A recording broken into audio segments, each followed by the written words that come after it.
Kumusta kayo dyan? Dito naman tayo ngayon sa binabalik-balikan natin, ina-update nating Coastal Road Project dito sa may Arcastillo, Barangay Duterte. Ayan. So yan, samahan nyo ako ngayon. Weekend sa update natin. Ayan o, yung nakikita ninyo. Pasensya na tayo sa ating zoom camera kasi talagang may ano. So naglalagay na sila ngayon ng ship pile. So parang wala na yata silang tube, no? Tapos na yata sila mag ano ng tube. So yan, update tayo dito. So dalawang kontraktor din ang gumagawa dito. Doon sa unahan, ibang kontraktor na yan. So andyan sa unahan, no, nag-i-start pa rin sila yung kontraktor, no. Nag-i-start din sila diyan mag tube. Kasi una rin din sila diyan maggawa ng ship pile. So papunta yan ng San Juan at saka Jerome. And then connecting rin yan sa hinihintay nating Samal Island Davao City Connector Bridge.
Jackstone.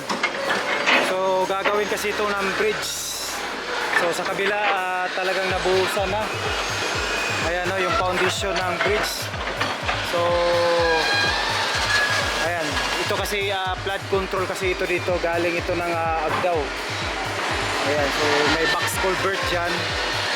So may open creek canal dyan, no? So dito kaya ginagawa ng mini bridge dito.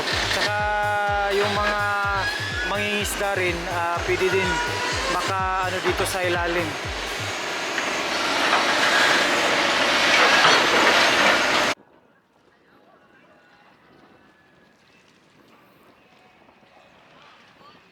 Ayan, nakita na natin. Ayan, malapit na.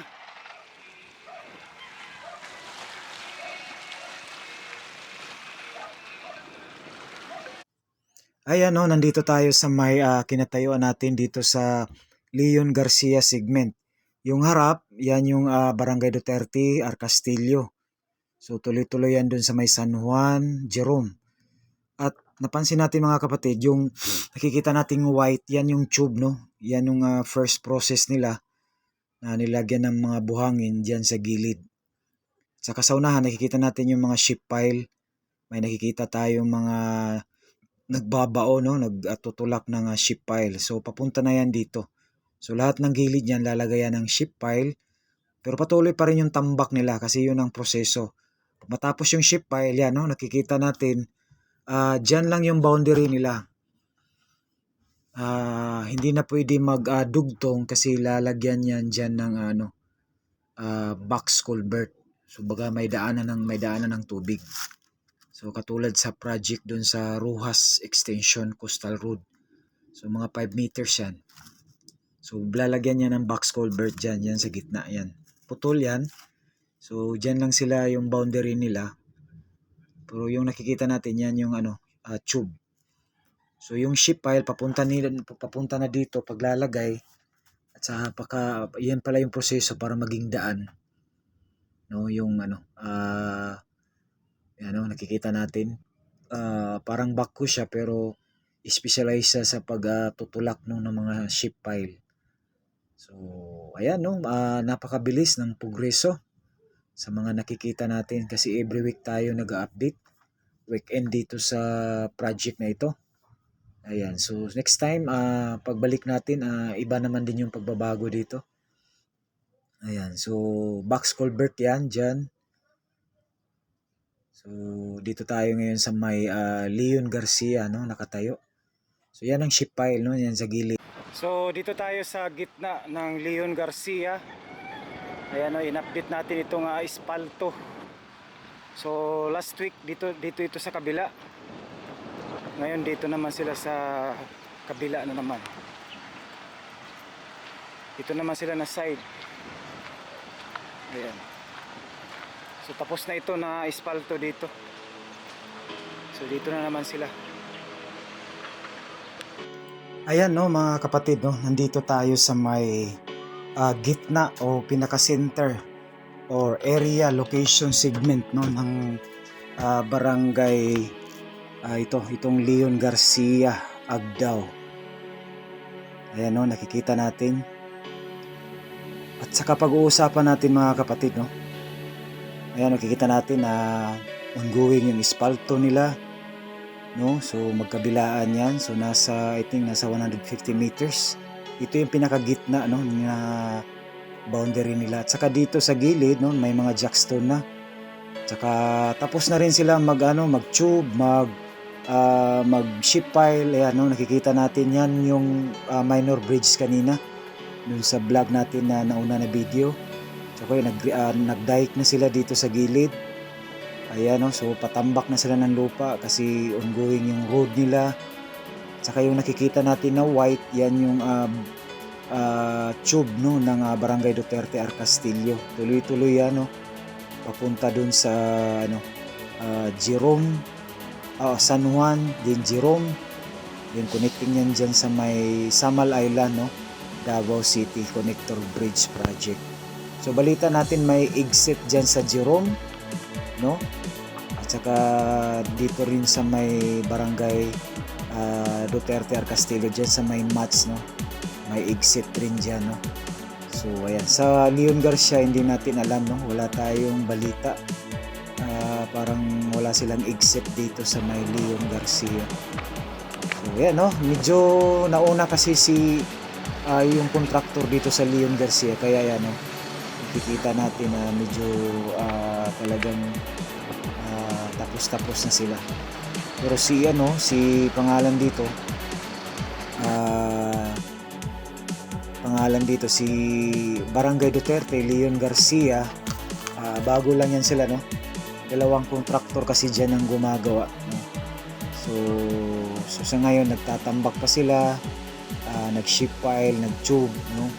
So medyo nahuli kasi sila, no, mas medyo nauna dito si Leon Garcia. Ayan, no. So ayan, no, nakita natin putol yan kanina kasi yun nga, yun yung boundary nila, lalagyan ng box culvert dyan. Ayan, so papunta yan dun. Tuloy-tuloy yan. Saka yung nakikita natin yun ng ano, yung pinakahuli yun ng San Juan muna. Ang Jerome hindi pa kasi nasimula, no? Diyan muna sila sa may San Juan. Ayan. So, yun ang update, no? Progresibo, mabilis sa mga nakikita natin kasi every weekend tayo nag-update dito. So, may mga pagbabago, no? So, medyo mauna talaga si Leon Garcia kasi ongoing na yung mga paints nila, no? Naka-ready na, no?